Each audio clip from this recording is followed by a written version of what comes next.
your resolution? Wow, I've never been one to make resolutions. I've always been one to live in the moment and make the most of it and give my all to every minute of this blessed life. You know, you've been a career woman for almost 30 odd years now. Once you've got crown, Wow, and I'm not 30. You pushed the envelope there. But yes, it has been since I started working at 19. And it's been quite it's some been a time. while, yeah. And having a daughter, how do you juggle With these Longines, things? 18 years. They just, I mean, that means, a year after I began work, because, I mean, or no, about 2-3 years into, but after the title, about 5 years, right? 99, and I got the title, yeah. So, It's 18 years plus add the 5.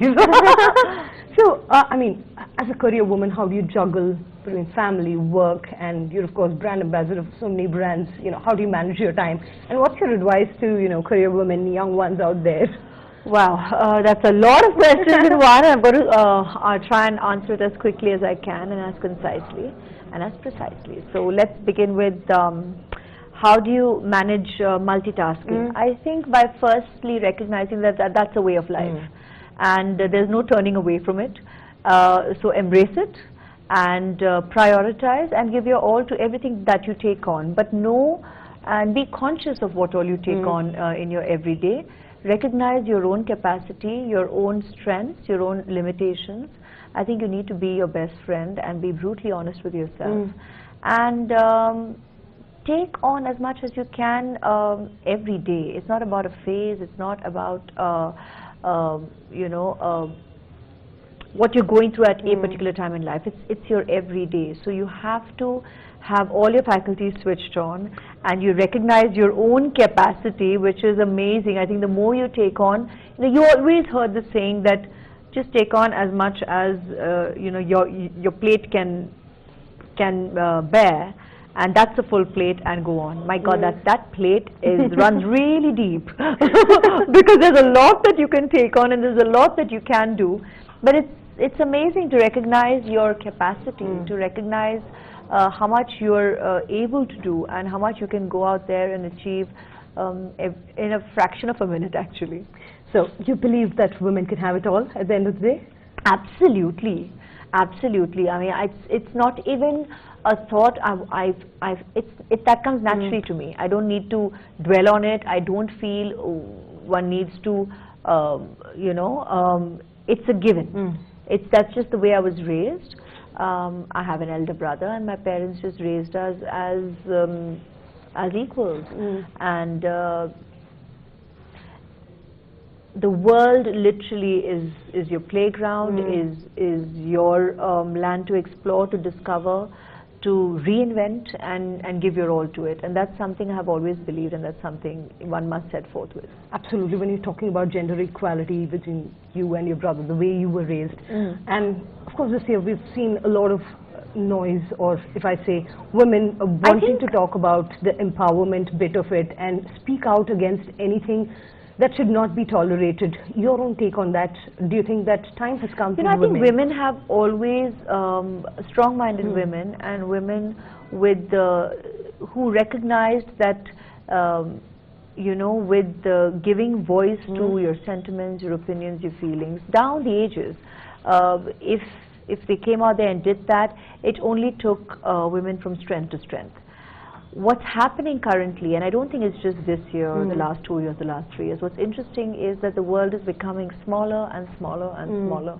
And your social media platforms, technology opening up so many avenues of communication is making your reach in a split second so immense that I think that's why you are recognizing and feeling the strength. It's great that people are recognizing the potential of these platforms and are coming out there and expressing themselves and strengthening empowerment. Empowerment has existed, but it's getting strengthened and fortified.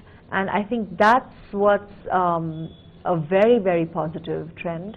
And that to me is the biggest advantage of these all your media of communication and social media especially. Technology is the woman's new best friend then. I think it's humans' huge strength if recognized for its potential. It can also be the undoing if, interestingly, social media makes you antisocial. That kind of that's something I don't get. So I think you should use it for its strengths and not get drowned in it for its capacity to isolate as well and make you just an individual and cease to be a people's person. Sure. Talking about technology, of course, you know, the world is moving towards wearable technology. Are you a technology person? And, you know, in terms of relevance of wearable devices, where does it stand? Where do you see it? That's where I think it's interesting that you bring it down to this, because I did actually mention that today earlier when I was meeting the media as a group, that of course everybody recognizes that with technology and gadgets, especially as a timepiece, I mean, they're all giving that aspect as well. So where does the wearability of a timepiece stand? But for me, the wearability of the timepiece itself is reflective of mankind's ability to hold on to tradition as well. And that is who I am. I've always been, definitely, when you ask, am I a tech-savvy person? I'm an interested person in technology. I'm not sure I have kept pace enough at the pace at which it is growing. That's a constant challenge, and I think that's great. That means it's just growing at such a fast speed. But at the same time, I have always been one about holding tradition, holding value systems, about appreciating history, learning from it, about recognizing craftsmanship, about recognizing original art as well. You know, you have to, I am one who continues to give respect to that. So when you discuss the wearability of, say, in this context, a timepiece, you're actually talking about the craftsmanship of creating a timepiece. I mean, that itself, if you look at our population, the number of people left who genuinely know the art of actually constructing and putting together a timepiece are very few and far in between.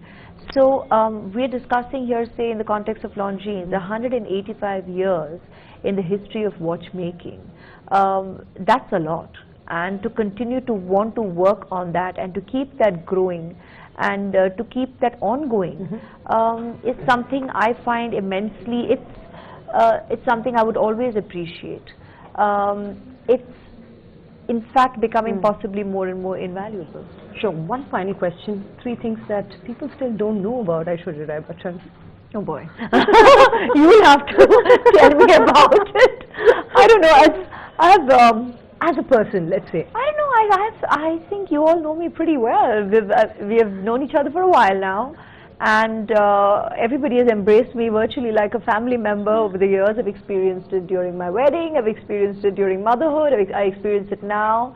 The love, the warmth, the apnapan, you know, with which I get welcomed everywhere is just so overwhelming and beautiful. So I can only thank everybody for it. And I don't know what is it that you all do not know about me. Ask me and I'll decide.